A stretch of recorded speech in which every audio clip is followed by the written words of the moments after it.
Well, welcome back to Leaders Are Readers. I am so excited this evening to be here with my co-host, Daniel van Sale, as we speak to people on the issue, as we know, of the book, Og Mandino, the greatest miracle in the world. So, Daniel, where were we last time? Last time we were basically discussing parts of the God memorandum, but never got into it. So now we are at is instead of like a few months have gone by, and we see that Og is visiting Simon more on a regular basis. So their friendship has become much closer, and yeah, he sort of like misses appointments just to be with Og and to be with Simon and to learn more from. Remember that all that books he has, all the wisdom. So we start from there in this chapter. Very, very exciting. You know, because if we come there, then in page 59, that is on chapter 5, and it says there, Simon became my adopted father, my teacher, my business consultant, my comrade, my rabbi, my priest, my minister, my guru, my Delphic oracle. Oh my gosh. Now, what I can clearly see is that this relationship has gone to an absolute next level, Oh because yes, that's why he's missing meetings, because the depth of knowledge that Simon Potter had is just so deep that Og can't find himself wanting to be with his mentor. And Daniel, isn't that one of the things that when we get to a point of our lives where we allow a mentor into our lives, that all of a sudden our perspective can change? I mean, like this guy says, he was his teacher, his business consultant, his comrade. Isn't that what happened in your life as well? yes, definitely. If you once you find a mentor, you know better, so you can do better.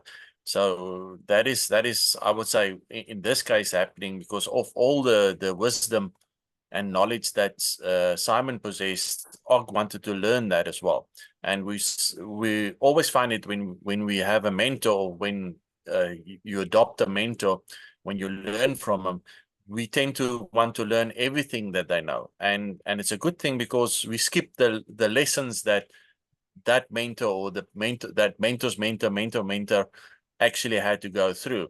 So it's like a crash course, I would say, in learning when you follow a mentor in a certain I would say sphere of life you wanted to learn more about, or this mentor has the knowledge of it. Well, And correct. I think this is amazing. Well, I think just in myself, although I'm a mentor to others, I also myself have my own mentors, like you have your mentor. Yes, And I think the one big thing that comes out for me is the fact that I expect my mentor to challenge me, to challenge my yes, thinking, definitely. to challenge my way of putting things, and in fact, to raise the bar of making me a better human being. Are you experiencing the same? 100%. If your mentor doesn't push you, then yeah, you might as well just read a book. As I always say, uh, the words in a book is just words. Is it just a dream? But if you start doing the words, or doing what the book says, or doing what your mentor says, and doing the actions, then it becomes reality, your reality. I find it fascinating if I look at what Og said that they started discussing. They discussed love, politics, Yes, religion, literature, psychiatry, nature, and even more exotic matters such as extrasensory perception, and the list just goes on. Now, yes, you see, that is the purpose of having a relationship with somebody that has got a wide field of experience and that has been there before you, because they can lead and they can yes, guide you. And that's what just correct. makes it so beautiful. Now, what I just noted on the top of page 51, it says that what he really liked is the depth of the knowledge of Simon Potter, especially in the area of philosophy and the behavior of man. Yes, It says that never ceased to amaze him. Now, for me, I'm not a philosopher, I'll be honest with you. I can't sit and think outside the box. I mean, that creative side of mine actually lacks, which means I speak to people like you, because you like to yeah, philosophize, but in terms of what about this and what about that, whereas I sort of yeah. more look towards the behavior of man in terms of that's interesting. Why did Daniel say that? Why does he think that way? Why is he not doing this, or why is he doing that? So I just felt, Yeah. it just sort of looked that's why I understood a bit of a partnership between you and I, of just looking of two of the things that stood out. So 100%.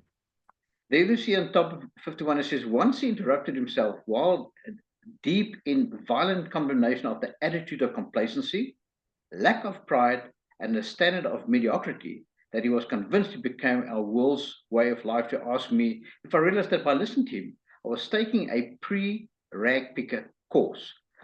Now, that's interesting. We know that the term rag picker has come up, and that is that a rag picker is someone that picks up somebody else, the human element, and takes them to the next level. And Yes. Simon is sort of in a pre-rag picker now, with now the roles have reversed. Have you noticed that? Yes, 100%. Yeah. And I think that's really, really what it's about. Now, if you look in the middle of the page, how long did this, can I say, student-professor relationship last? How many months? It says about 5 months. I attended the finest university in the country. Why 5? I'd like to just say to you, and you know I like my numbers. Oh, 5. I don't know. You know the numbers. I'm not the numbers guy. 5 is the number of grace, because Oh, 5 months of grace are spent under wow. the tutelage of this great mentor in terms of taking him to the next level. It just hit me. I mean, he could have said, I spent time with him, but he actually made the comment, for 5 months, I attended the finest university in the country. Professor Simon Potter taught. And I just sort of like to share with you, it's all grace. Sometimes, I create to send somebody across your path that is supposed to be there for a period.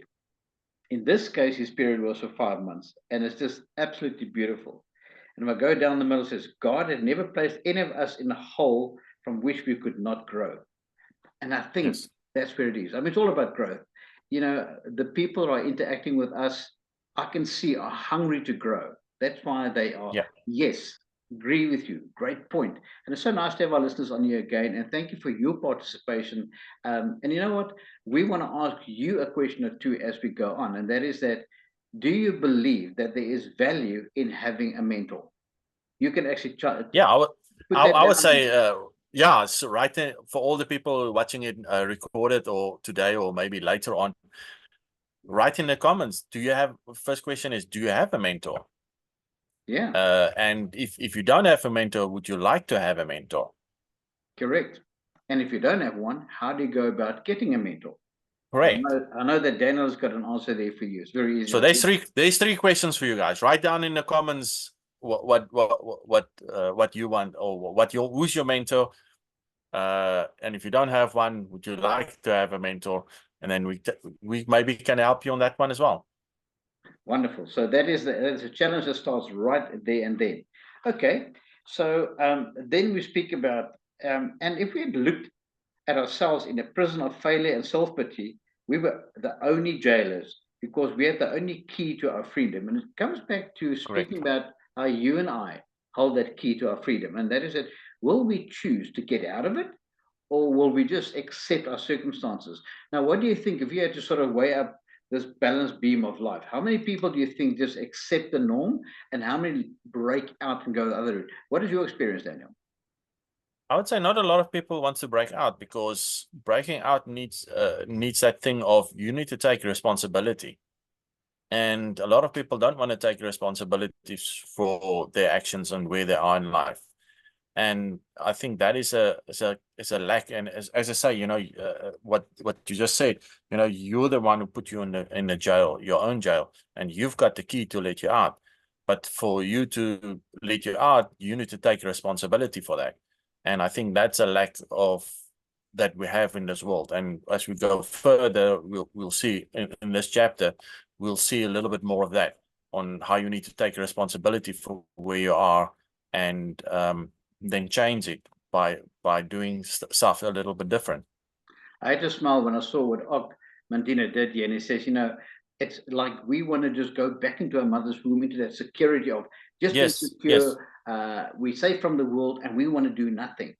But that very act of wanting to go back into where it's safe and secure, and not taking the necessary risk to step out and to be a human being, or to be a human becoming, we actually will stagnate. Take the risk.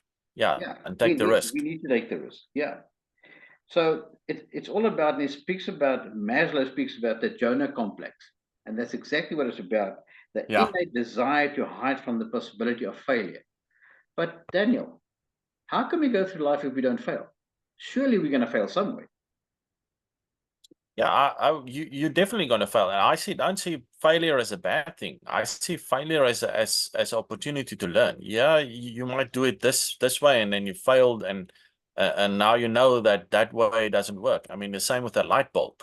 Edison invented the light bulb. He gave up, then the light bulb would have never made. And if you look at how many times he tried over 10,000 times. And Correct. when somebody asked him, listen here, but why didn't you stop after like 1,000 or so? Say, well, he didn't stop because he didn't finish his project of creating a light bulb, and the failures wasn't a failure. You just have like 10,000 ways of how not to make a light bulb that will fail. Absolutely.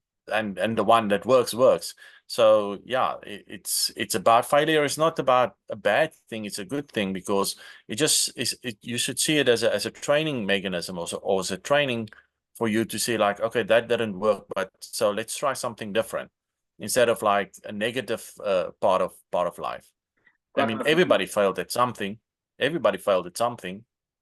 Sure. Like my mentor, my leadership mentor is Dr. John C. Maxwell. Met him personally, spent time with him personally. And he actually says, when you fail forward. And for heaven's sake, at least take some ground. Like I can just see myself going boom forward and taking some ground. And he says that, and he chuckles because he just loves. He's got a great sense of humor. Well, when we turn to page 52, there's the story of Alexander the Great. Now, Daniel, that to me Yes. must be the ultimate in terms of not risk mitigation, but actually taking the risk because of the reward that's expected. So just briefly tell us the story of what happened there with Alexander the Great and his men on that beach. Yeah. Yeah, so it was basically Alexander wanted to conquer this big country or place where he conquered quite a few. And what he did was he had to sail across a ocean or to get there.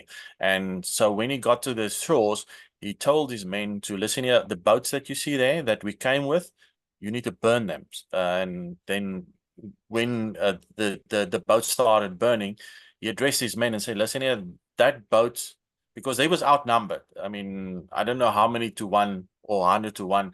His army was outnumbered, and their fear was sort of like, yeah, I don't think we're going to make it. So then he burned the boat, and he stood up in front of his men and said, listen here, the boats that we have to win this battle, because the boats that was our retreat is no more. So the only way that we're going to get off this place or off this beach or out of this fight is if we use their boats. So we have to win the war.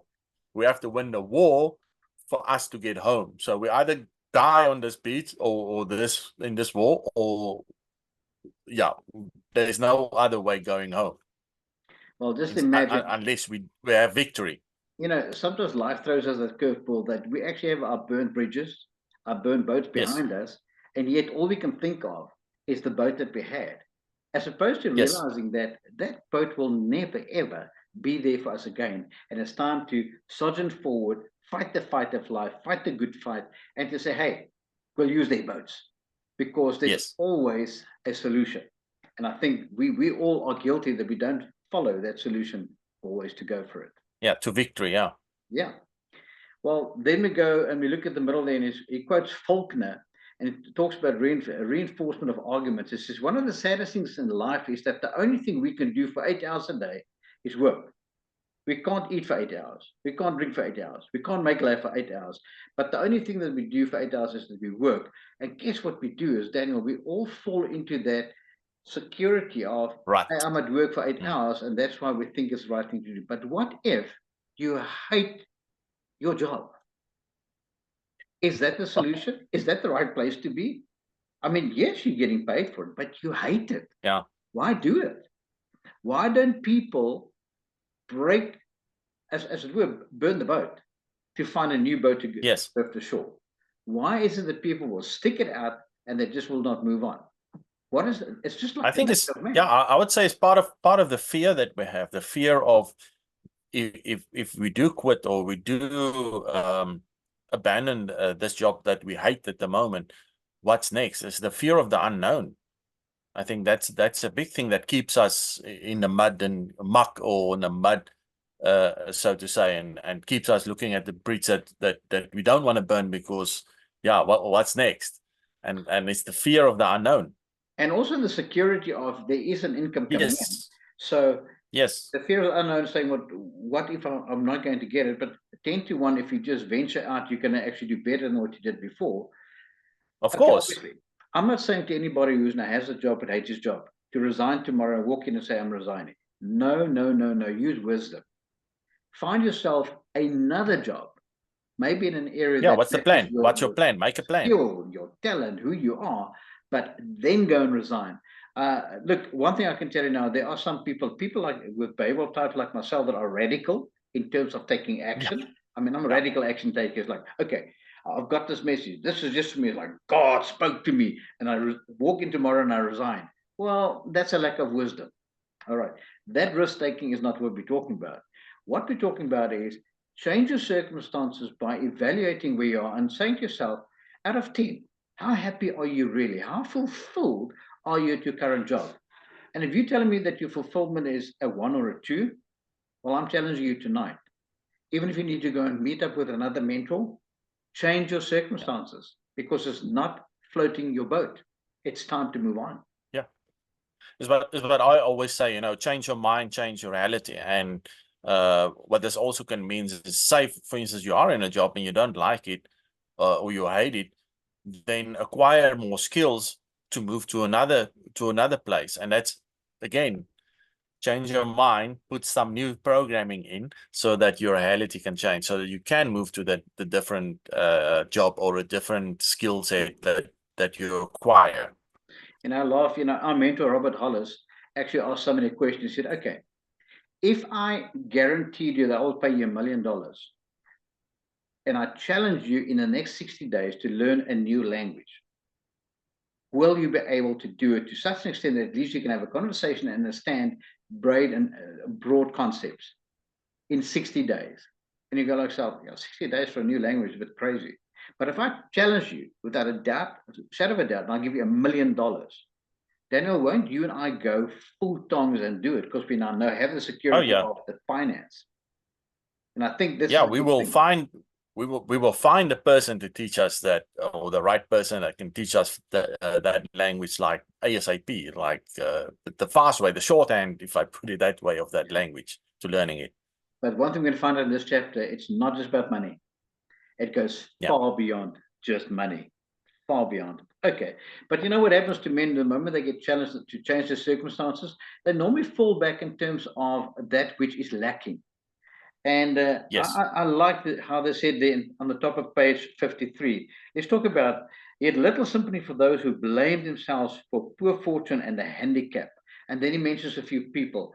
Daniel, just extract the 1 or 2 people that you admire, yet they were handicapped and they made it. Yeah, I would say somebody that stood out for me is Beethoven's deafness. I mean, that guy, symphonies, like, but the guy was deaf, or basically deaf. And the second one, I would say Roosevelt. He had polio, but he became a leader of a country. I mean, who would have said that a guy in a wheelchair, or in a sense with a background, can actually become a leader of a country? Polio. He did. Polio. That's it. Didn't hold him back. For me, Helen Keller is one of my absolute favorites, both hearing and sight, and nothing held her back to literally go for it. I mean, where was John Bunyan when he wrote Pilgrim's Progress? In prison. I mean, the dude was in prison and wrote Pilgrim's Progress. So, we always turn back and we have all these excuses and we speak about all the handicaps. But you know what? Right now, you and I, if you just look at our senses, I mean, I can see you, Dana. That means my eyes are working. I can smell the air around me, which means my nose is working. My mouth is communicating, which means I have got a mouth to talk. And you find that 99.9% of people actually don't have any handicap, but the mind is handicapped. Just their mindset. But if they look at themselves, they actually have got every single tool there available to literally go to the next level. I mean, he speaks about Eddie Rickenbacker, the guy that actually was in the draft for for 21 days on a raft. They're in the middle of the page, and this is obviously Eddie Rickenbacker that was in the Pacific during World War II. What was the big thing that he found? They're in the middle of the book. Can you help The us with lesson. that? Yeah, what did he say? I'll read it. I'll read it for you. The biggest lesson I learned was that if you have all the fresh water you want to drink and all the food you want to eat, you ought never to complain about anything. Wow. But you see, from a position of lack, they were in that draft for 21 days, no water to drink because you can't drink seawater, nothing to eat because they didn't have any hooks to catch fish, etc. And he realized if you just have water to drink, enough to eat, you have nothing to complain Nothing about. else. Yeah. And yet, the thing is, people always worry about what about the next meal? But hey, you ate today, and even if you had to fast for one day, it's there. So our circumstances are not as dire as we make it out to be, but it's in our Yeah. mind. It's the most basic human need is to have water and food. True. And I had to laugh at the story they wrote about in the bottom of the page. It spoke about this handsome stag that had the most beautiful horns, but he hated his feet. And then the story goes where when he was in trouble, those ugly feet poop, poop, poop, took him up a mountain and he was safe. But yet, the reverse. Those beautiful horns got stuck in a thicket one day and he got shot and he died. A little fable was told. So what would you rather have? You've got the beautiful horns and ugly feet. Why don't you just accept what I've got is what I've got? Let's make it work. Yeah. And it's all that What I've got. Yeah. Yeah. So many people feel sorry for themselves, Daniel. What do you do when you meet a person that feels sorry for themselves? What do you do? I give him the book. True. Because because I know that you can't help them if they don't want to help themselves. And by giving him the greatest miracle in the world, then you basically helping them to help themselves. But they have to read it for themselves. They have Correct. to. Okay. Yeah. Well, let's take this distraction. It says, remember, I had the blues because I had no shoes until upon the street I met a man who had no feet. Ooh. Yeah. That sort of hit me. That hit me. If we turn the page, Daniel, we go to top of page 54. Okay. Now these guys, their minds are racing. So, what's so natural to happen with racing? They start talking about racing, about Indianapolis. Yeah. All right. So take us there between the story of what happened with El Unza and Gary Bettenhauser. Can you just quickly tell us what the story was about? That was like basically a crash, and the one guy helped the other guy out of his car, and so sort of like lost the race himself. So it wasn't about the race at the end of the day. It was about saving somebody else's life. It was more important for this guy than I would say probably him winning the race. So what's important in life? I'll be honest with you, that ministered big time to me. In terms of you've seen people in need and you just turn a blind eye and you speed past. Yet this guy was in a race and it was all about winning. Yeah. But he even forgot it was about the race and winning. For him, it was more important to pull the guy from the wreckage and save his life. And here's the truth. Will you bow down and pull somebody else out of the wreckage if you see that their life is an accident right now? I mean, people around you. You can see that people are really struggling. And people say, but I'm not a mentor. You know what? You can sit and drink a cup of coffee and just be with that person and just be there for them. Even if you don't have the skill, you don't have to be their solution, but you have to be their presence. Correct. So sometimes you have to be the guide. You have to be the guide. That's it. Just be there and just point them and help them find it. And even if you don't have the answers, just be honest. Just be honest and say, well, I don't have the answers. That's okay. Just be there for people. Now, maybe as you're listening here, I would like you to think of, is there somebody that you know that has been sort of knocking on your mind, knocking on your heart and saying, and is reaching out? And I'm going to ask that name just drops in your spirit right now. And also, will you just put that and say, it hit me like a ton of bricks. I was thinking of person X, and I realized I need to take accountability to go have either just make the phone call, go and have a cup of coffee. I just have to reach out because it dropped in my spirit. So will you actually tell us that you took action? Because Daniel and I are spending time with you and making this practical, because this is teaching us practical guidelines of how to live life. And it's talking about real life. And yes, it might be a storybook, but it so engages with who we are that we can take action to actually do that. Okay, then we get to the next story of Sterling Moss. It says, I was told that everything is attainable if you're prepared to give up, to sacrifice, to get it. Whatever you want to do, you can do it if you want to do it badly enough. So Sterling Moss is one of those guys that's saying, go for it, man. I mean, why hold back? And I mean, that is the challenge to all of us. But the reality is we will hold ourselves back if we don't believe in ourselves, because you've got this little voice that tells us that we're not good enough, and yet we are. It's because we're looking through a filter. If let's imagine, okay, Daniel, you have your glasses on, so I'm going to ask you to just quickly play a game with me for a moment. Can you take your glasses off for me for a moment? Yeah, sure. Okay. And now when you look at me, I look different, right? Yeah, you look a bit fuzzy. You look a bit fuzzy. Okay. So the filter, now put them back on for me, please. You needed glasses to filter vision, and that has given you clear vision. And sometimes we actually need to either remove the glasses we have, because the dark glasses we have is actually shading what we're seeing that person through, or we sometimes have to put new spectacles on so we can actually see clearer. So both of those demanded one thing. Did you see my hand came up and it went down? My hand came up and went down. Action. You have to do something about it. You can't just talk about it. So question is, what will you do? Will you make that call? Will you have a cup of coffee? We are saying to you today, you can do this. Okay.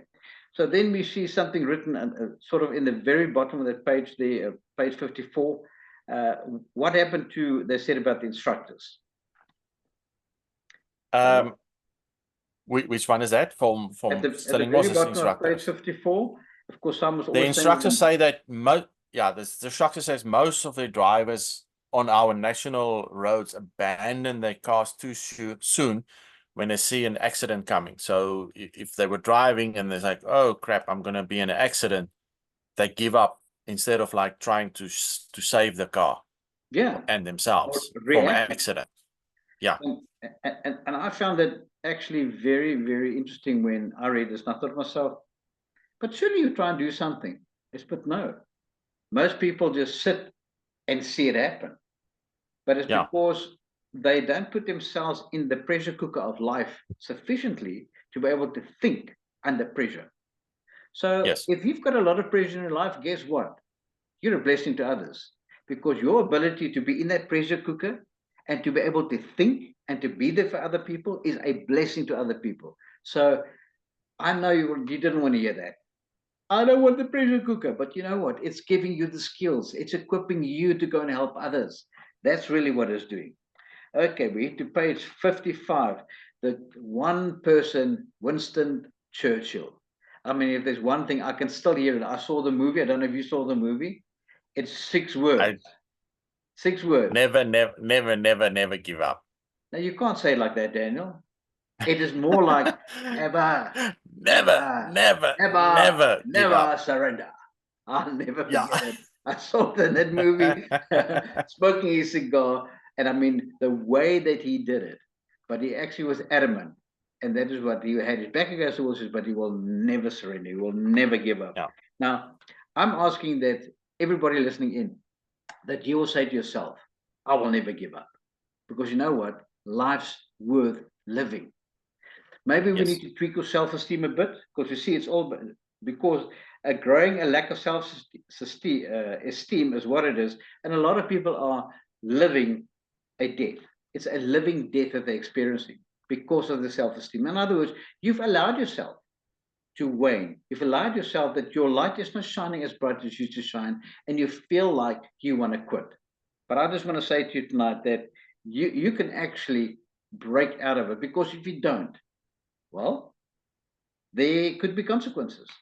And this is when people check out of life, when people resign from life, it's called what? It's called suicide. Well, they gave a few factors in the middle there, going to the bottom of page 55, of severe things that's happening in the country of America, some statistics. And they said that out of 950 individuals will try and kill themselves, and 100 of them will succeed. Succeed. Yeah. That is crazy. But there's 950 in 24 hours. It speaks about there's 40 new heroin addicts a day. It speaks about 37 new alcoholics a day. It speaks about 4,000 people with mental collapse. It speaks about 6,000 people who are in 24 hours that will be sick and confused individuals and will be arrested for being drunk and disorderly. That's a lot. It speaks about 150 will be driving too fast. Look at these statistics. The nature of man is to literally break rules. I don't know what it is. Yeah. I mean, and I think, yeah, I think that statistics are way higher today. I mean, this is a few years, a few decades ago. So I believe that those statistics are even more horrible today than it was way back then. well, because I look at the behavior of people, if we turn to page 56, I wrote in the top, why? Why would people do this? Yes. I mean, surely, and I see that the writer that says, because all of us know we can do better than we are. We can do better. We know it. But there's been something implanted within each human being that removes him or her completely from the animal kingdom. What makes us different from animals? What makes us different? We're human. We're human. We have got the ability to change. Yeah, we've got the ability to change. I mean, yes, an animal doesn't have a choice. He has to walk and eat and poop and sleep and get up and eat and poop and sleep. But we have a choice in terms of, because we've been given a brain to do something differently. But the problem is we're not living up to our full potential. And I can tell you one thing, that there's one guy that really got us moving into the new realm of how we should be living. That's the guy by the name of Maslow. Now, Daniel, as you know, I took the concept of Maslow and I actually put that a lot of my learners into the book that we wrote. 6 authors got together and we wrote a book because of how I was inspired of how Maslow teaches us how to live life. But what he says here is that we need to understand that other people do things which are fine and good and thus respect themselves, or they do contemptible things and feel despicable, worthless, and unlovable. Now let's look at that yin yang of the two. You look on the left. Yeah. People who are fine and good and they will respect themselves, or they do contemptible things and feel despicable, worthless, and unlovable. Now, when given the choice, how many people out of 10 do you know would rather go to the negative slant in today's life with today's pressures than being healthy and well? Where's your mind? That's more people I would say choose the bad side of things because it's easier. Sometimes it's doing the good side, it's a little bit harder to do because you have to give up on certain things that appears to be great and nice, but has got negative connotations to it.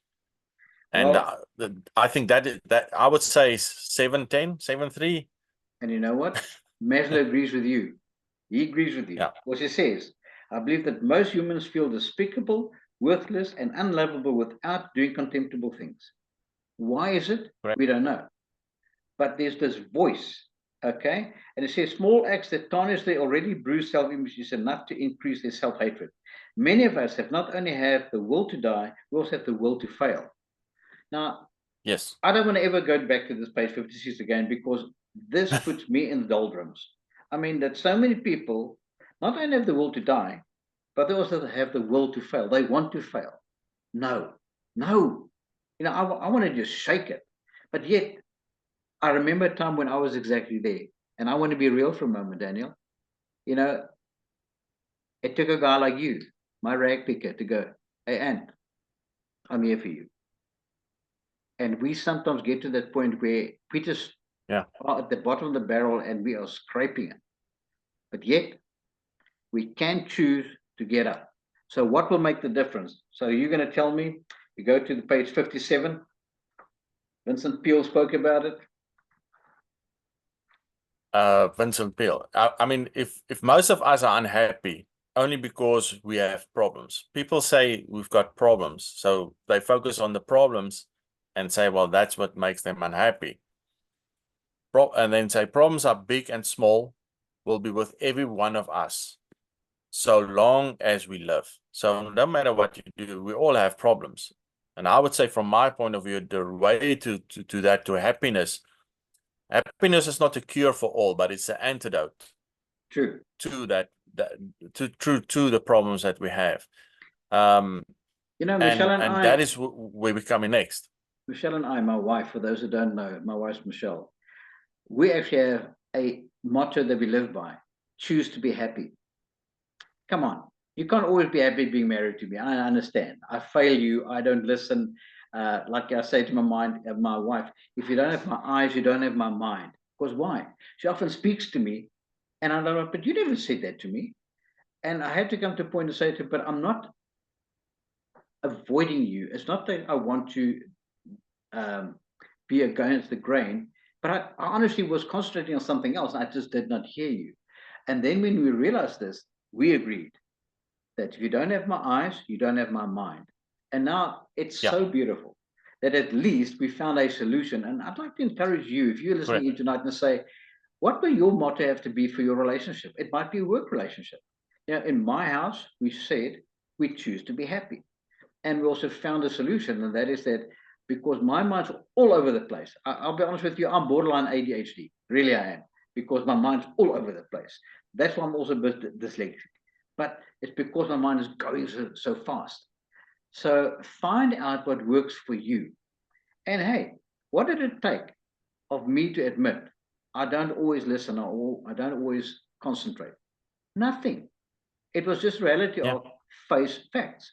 Now, Daniel, you know of examples like that in your life too, right? Yes, I mean, if you look at where I was, it's focusing on a negative and all the bad things, and I had to just stop doing that. And once you stop focusing on the bad stuff, you and focus on the good stuff, even if it's a small thing, a little thing, you'll realize there's more good in life than bad. But it's all about where you focus yourself, because if you focus, the saying is, what you focus on, you will get more of. So yes, we all have the problems, we all have the bad things, but rather focus on the solutions and the good things that actually do happen to you.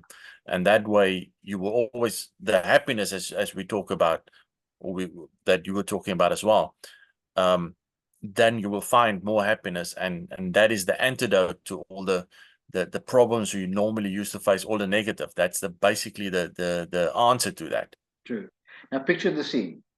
You've got Simon Potter, Og Mandino sitting in a lounge, and then Og asks the following question. And he says there, middle of page 57, why in the hell do we do such a poor job of dealing with our problem, Simon?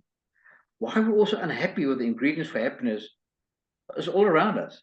Is that another curse, like the original sin, only worse? Why are we happy? And he asked the question. Yeah. And he's now saying, but we need to answer this. And this is what this is going to deal with now. It says, there's a reason for it. And he says, and you can continue from there. Why are we unhappy? I'll repeat it for you. Go for it. We are unhappy because we no longer have our self-esteem. We are unhappy because we no longer believe we are a special miracle, a special creation of God. Ooh. There it is. On the nose. Punch. It's because we no longer believe that we are special. No longer believe we're a special creation of the Creator. And it says, in fact, further down, we have lost faith in ourselves. Yeah. Wow. We have lost faith in ourselves. Isn't it true? If you're sitting here tonight and you're listening, or you're listening to the recording, and you say to yourself, yep, that's me. Well, we're going to help you now with what this reader, or what the writer helped us understand, why it is, what is broken down in mankind, what has broken us down as mankind that has caused the positioning where we are in. So you're not in the boat by yourself. we're now going to help you understand it. So I'm going to give you 3 examples of what has happened. It starts on page 57, if you have the book. It says it began with Copernicus, okay? Copernicus was an astronomer. You want to tell the story of what did he find out from your side, Daniel? So basically, Copernicus, before Copernicus, when he was like 1800s or so, everybody believed that the Earth was the center of the universe. And when Copernicus came out, it's like, no, but we're not. We're one of the planets revolving around the sun, and there's like millions of other galaxies. So it basically said, you're unique, but now you're not unique. You're one of a billions of stars out there. And that's the first step where mankind went, really? I thought it was all about us. I thought it was all about me. You know, I'm in the center of the universe. Surely the Creator made us. I mean, you can look at us. We look at animals, look at us. We're more superior. Okay, but we look at the Earth. We're not the center of the Earth anymore. So, are we just by the by? So that was the first mind play that where people started doubting where they are. Then we hit the guy by the name of Darwin. What did he tell us? He told us that we were not special creatures of God, but we had our roots in an evolving animal kingdom. I mean, I don't know about you, Daniel. I haven't once seen you tonight do this. I really haven't. I didn't. Okay.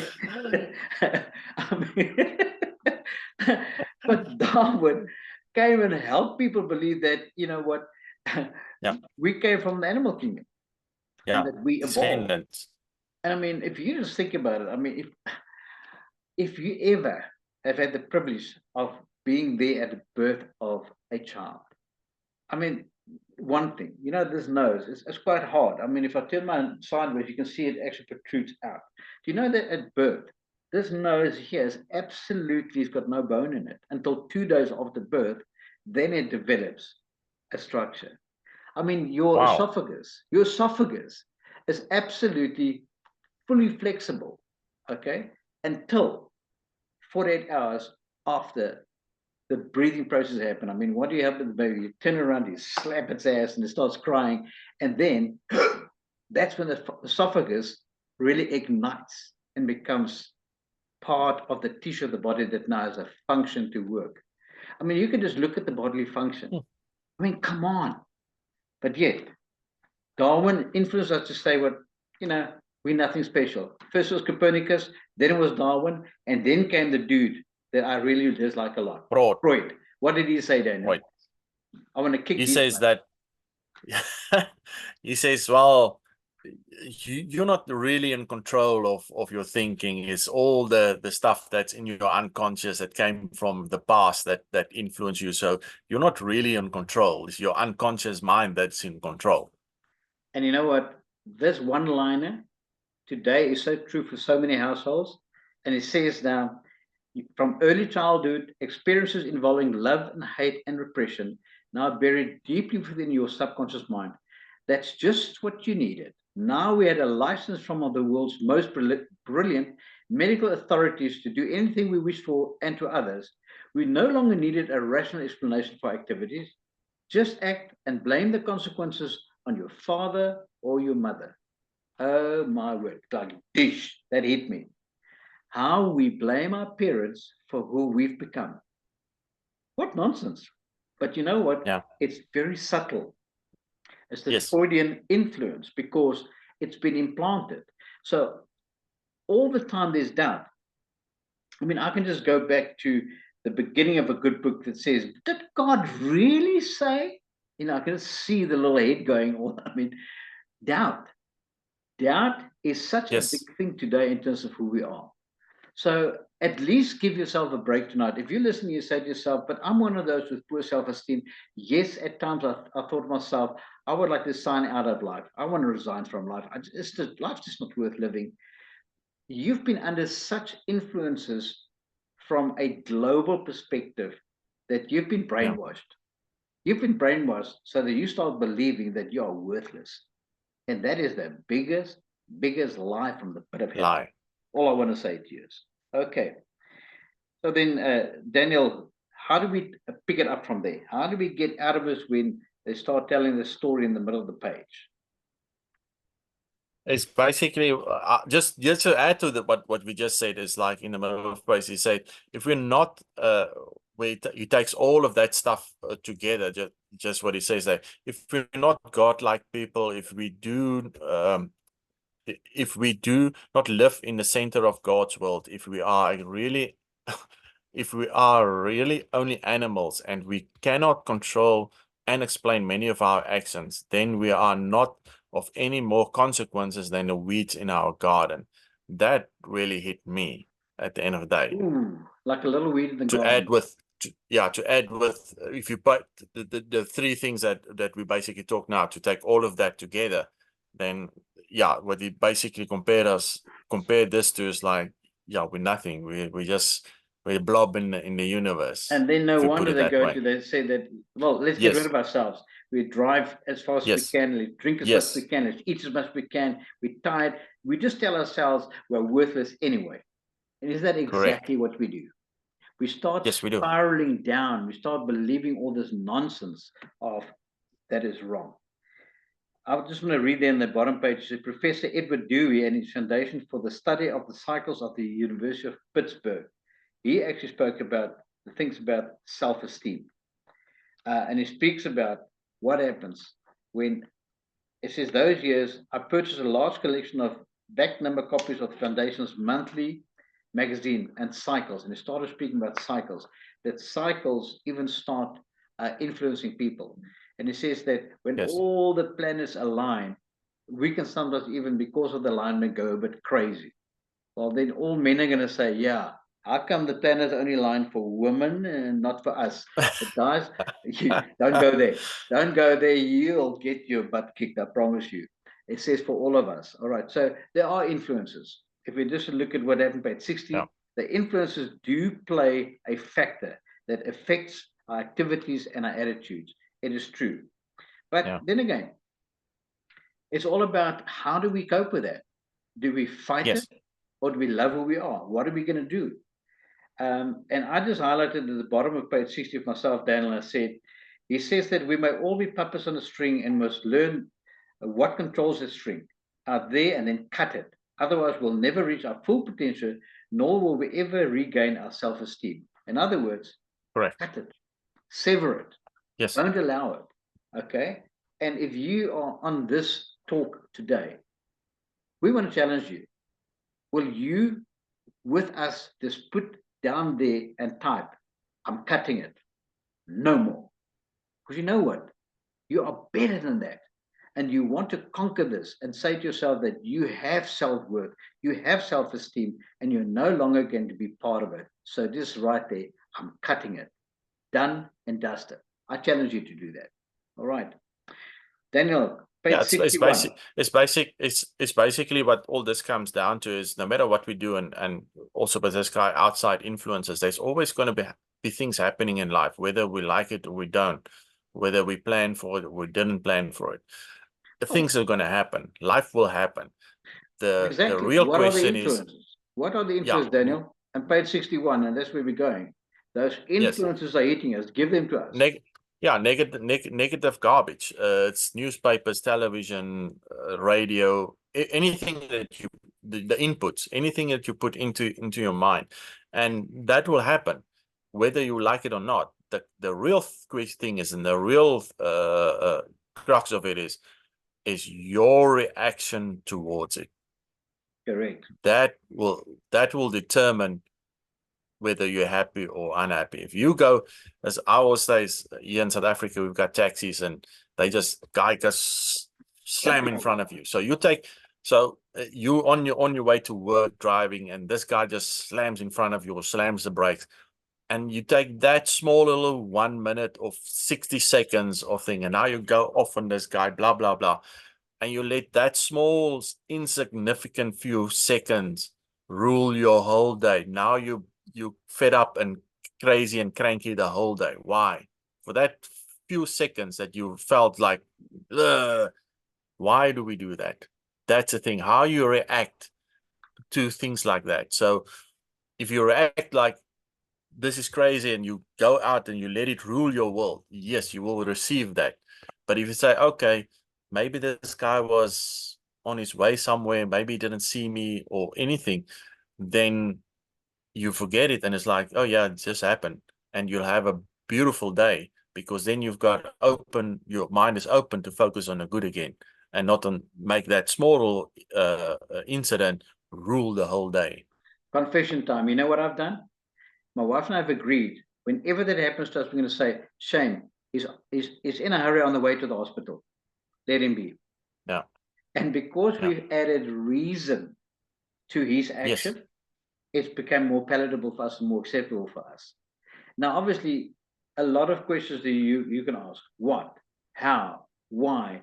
Who? I mean, there's all these questions we can ask, but they all result in one thing: low self-esteem. Because Yes. even, and it goes further on, it says that despite all the forces arrayed against us, we still want very much to be proud of our lives. Now, there's the antidote. It doesn't matter with all the questions you're asking. If you have to put off the news channel for a week and not watch news that is negative for you, then do it. Because deep down, you still want to be proud of your life. You want to reflect Yes. something when people look at you that they can go, hey, Daniel, high five. I'm proud of you.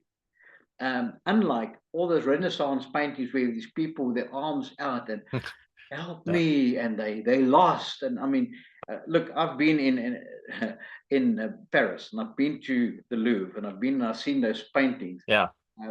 Number one, all those people were fat, like we are today. Okay, and they're all reaching out, looking like they're from the pit of hell. I mean, why Yeah. why do that? But you see, there is a solution, Daniel. There's 1, 2, 3, There's 4 always hope. letters. There's There's always always hope. hope. Yes. HOPE. There's always hope. And that is, it doesn't matter what your circumstances are, there's always hope. In fact, I saw, oh, there it is. If everyone lit a candle, we could turn the darkness into the brightest day. Imagine if for Yes. just one moment, everybody out there said, let's take a candle simultaneously at the same time, light it up, and we will just obliterate the darkness. Because there is always hope. So say with us, there is always hope. Always hope. In fact, you know what you want to do is type right now, I have hope. Yes, congratulations, Yes. high five from us, because it is about hope. And as we now start landing this airplane for this chapter for tonight, we go to page 62, and I'm just going to say, it's not about your bank balance. It's not about the money, because you see, you and I need to realize that even Og, when I asked him, what are your books about me, writes it, and he says, well, it actually is not about money. It's about peace of mind and happiness. And I mean, what? They even questioned him. This is because ultimately your bank balance can momentarily give you the peace, but you can have, Yes. amidst troubled situations and times, you can have peace of mind and find your happiness. And then he actually speaks about the difference between the people who are in hospital and the people who are out of hospital. So just to sort of fast forward a bit, Daniel, do you want to speak about that difference? There was people that's happy. You can have happy people in hospital and unhappy people in hospital, and the outside you can have the exact same. So it doesn't matter. It doesn't matter which side of it comes back to what I said earlier. You know, it's things are going to happen with you, and it's about your reaction towards it. It's either going to be happy or as you say yourself, being happy about it, or facing the other side, being downtrodden and True. and unhappy about it. Well, So it's yeah, it's a what there's a word that I can't get to right now. It's like the vice versa. It's what's that yin and yang of it. So it's how you see it. Is it black correct. or white, or is it white or black? Well, I'll just read you on page 63. It says there, it never goes out. There's, as long as there is a breath of life remaining, there is still hope. And that's what rag Yes. pickers count on, because rag pickers believe that there's good in every circumstance. And then it says in the middle of the page, a human being, my friend, is an amazing and complex and resilient organism capable of resuscitating itself from its own living death many times if it's given the opportunity and shown the way. Now, wow. Yes. That's what rag pickers do. They provide you with the opportunity, and if you don't know how, they'll show you the way. but just It's just a make guide. yourself available. You've got nothing to lose, man. Nothing to lose. So if you are with us, living with us, talking with us, remember, you have nothing to lose. Give it a go, okay? Because I can tell you one thing, the greatest miracle that you can do is to resurrect yourself from a living death. That means you're alive, but you're not alive. You're dead while you're alive. Come on. It's time to Yes. pick yourself up and say, I can do this. But it might take having to speak to a mentor.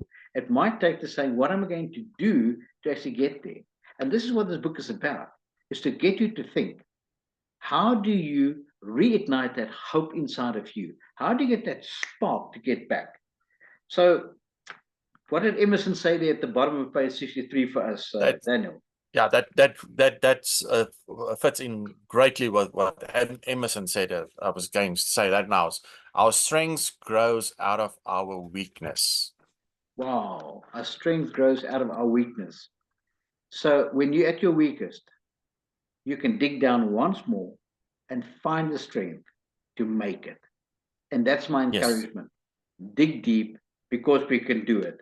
And then obviously page 64 and 65 is the last of this chapter. And Daniel, what did Don Quixote say? Aren't you like Don Quixote, trying to escape from reality of life? Reality. That's right. And concerned that you're doomed to the same fate. That is not true. All of us have got the choice. Ultimately, you and I have a decision to make. We have to decide that there is hope, but we have to decide what to do about it, because ultimately it is our decision. So what are your parting words, Daniel, as we finish off tonight? Well, to put it in what's it, Churchill's never give up. Whenever you're down, whenever you're down and outtrodden and life, put it this way, kick you to the curb, never give up, because sometimes down the road you'll find the right place, you would be at the right place at the right time, and somebody will show you the way. If you take that way, you will find your happiness, you will find your inner self again, your self-esteem again. So never give up. Even if your dreams, you want to do something in life, never give up on it. I'm in full agreement with you. And the writer too, when he says, look at Shakespeare. The fault, dear Brutus, is not our stars, but in ourselves. So that, my dear reader, tonight I want to say is, thank you, Og Mandino, for helping us realize the fault is not in the stars. It's within ourselves. And if we dig deep enough, we have that hope to hold on. And do not give up, because you are worth it. Daniel, I want to thank you for being my co-host here. What are your last words? I just want to add to it. Now that we know the fault is in ourselves, we also believe that it's in ourselves that we can change that. Whatever that we see as the fault, we have the ability, we are made to, and have the ability to change that as well. Yeah. And that's why I want to say I'm casting vision. When you get to the God's memorandum, you'll see it very brightly, very easily. You are the solution. Yes. Daniel, thank you so much to our listeners. Just to end for today, just tell us what you got out of it. What is the one thing that was your takeaway? We can't wait to see you next time we meet. So from me, Doc Ann, and from Daniel, bye-bye, everybody. God bless.